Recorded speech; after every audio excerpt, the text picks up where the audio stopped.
In the 1970s, Venice Beach was pure energy, untamed, creative, and a little bit wild. It wasn't about luxury or status. It was about living free, chasing waves, making art, and rewriting the rules of what life could look like. The boardwalk buzzed with skaters, bodybuilders, street performers, and dreamers, all carving out their own piece of paradise by the sea. This wasn't the Venice of postcards. It was gritty, it was raw, and it was unforgettable. In this video, we'll rewind to a time when Venice Beach was the beating heart of California's counterculture, and every day felt like a new adventure waiting to happen. Just a few feet from the crashing waves, under the relentless California sun, Muscle Beach was alive every single day, a living, breathing arena where strength, art, and spectacle collided. In the 1970s, Venice's Muscle Beach wasn't just a workout spot, it was a cultural phenomenon, a stage where the limits of the human body were tested, pushed, and celebrated in front of anyone who happened to stroll by. Crowds would gather, shoulder to shoulder, mesmerized by the display of raw physical power. Men and women with sculpted, almost mythological bodies performed lifts, acrobatics, and handstands with a grace that defied their massive frames. It wasn't just about being strong, it was about creating a visual symphony of movement, discipline, and raw charisma. It was an art form as much as it was a sport. Icons like Arnold Schwarzenegger, Franco Columbu, and Dave Draper became daily fixtures, pumping iron in the open air, smiling for the tourist cameras, and inspiring a generation to dream bigger and lift heavier. These athletes weren't hidden away in private gyms. They were right there, accessible, laughing between sets, signing autographs, and posing proudly for snapshots that would find their way into scrapbooks around the world. Yet, Muscle Beach was never exclusive. It was democratic in the purest sense, an open invitation to anyone who had the guts to step into the sun and challenge themselves.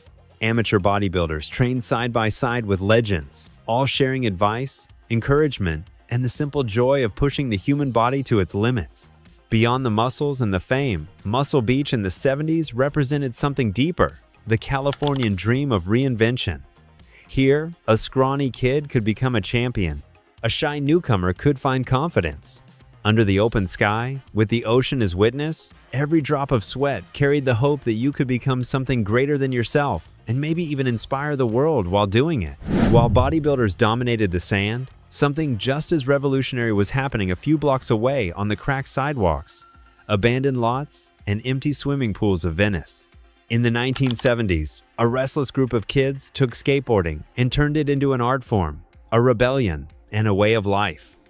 They were fast, fearless, and they would change the world forever. The Z-Boys, a scrappy crew of surfers from Dogtown, looked at the empty concrete landscapes of Venice and saw endless opportunity. When the waves were flat, they grabbed their boards and carved the streets like they carved the ocean, blending surf style with radical new tricks no one had ever seen before. Their creativity knew no bounds, sliding, grinding, launching themselves into the air off of curbs, walls, and dried-up backyard pools. Venice, gritty and rough around the edges, was the perfect playground for this new culture. It wasn't polished or controlled, it was raw, dangerous, and free, exactly like the skateboarding itself. Graffiti covered the walls, punk music blasted from boomboxes, and everywhere you looked, kids were pushing the limits of what could be done on four wheels. The rise of the Z-Boys and the skating revolution wasn't just about sport, it was about attitude, about defying the rules, embracing individuality, and making something beautiful out of the forgotten, broken spaces of the city. Venice Beach became the beating heart of this underground movement, and skateboarding exploded from a fringe hobby into a global phenomenon that still carries the soul of those wild 70s days. Looking back now, it's clear. The streets of Venice weren't just the birthplace of modern skateboarding, they were a canvas, and the skaters were the artists, painting a revolution one trick at a time. Pretty cool, right? But let's keep going, because we have a lot of things left to remember. Every wall, every sidewalk, every spare patch of concrete seemed to burst with color, sound, and life. Artists, poets, and musicians transformed the boardwalk into an open-air gallery, a chaotic mosaic where imagination reigned supreme and self-expression had no limits. Painters set up easels right on the beach, creating vivid psychedelic visions under the bright California sun. Murals exploded across abandoned buildings, telling stories of rebellion, love, struggle, and hope. Street performers juggled, danced, played guitars and bongos, and read poetry to anyone willing to stop and listen, because in Venice, the line between audience and artist barely existed. Everyone was part of the show. The spirit of the 60s had not faded here, it had evolved. Venice became a refuge for those who still believed in the dream of personal freedom, of art for art's sake, of community built not on money but on creativity. It was messy, unpredictable, and often rough around the edges, but that was part of its magic. Here, you didn't have to be famous to be an artist. You just had to be alive and willing to share a piece of your soul with the world. As we can see, Venice Beach in the 1970s was more than just a colorful boardwalk. It was a haven for those who refused to live life by the usual rules. Across the sandy streets and alleys, you could find entire communities living out of painted vans, makeshift communes, and tiny beachside apartments, all chasing the same elusive dream: freedom in its purest form. Here, the American dream wasn't about climbing the corporate ladder or buying a house in the suburbs. It was about waking up to the sound of the ocean, making art with your friends, playing music on the beach, and choosing a life fueled by passion instead of paycheck. People built homes out of old buses, set up impromptu kitchens by the sand, and lived without schedules, rules, or expectations. Venice in the 70s attracted spiritual seekers, rebels, nomads, and visionaries.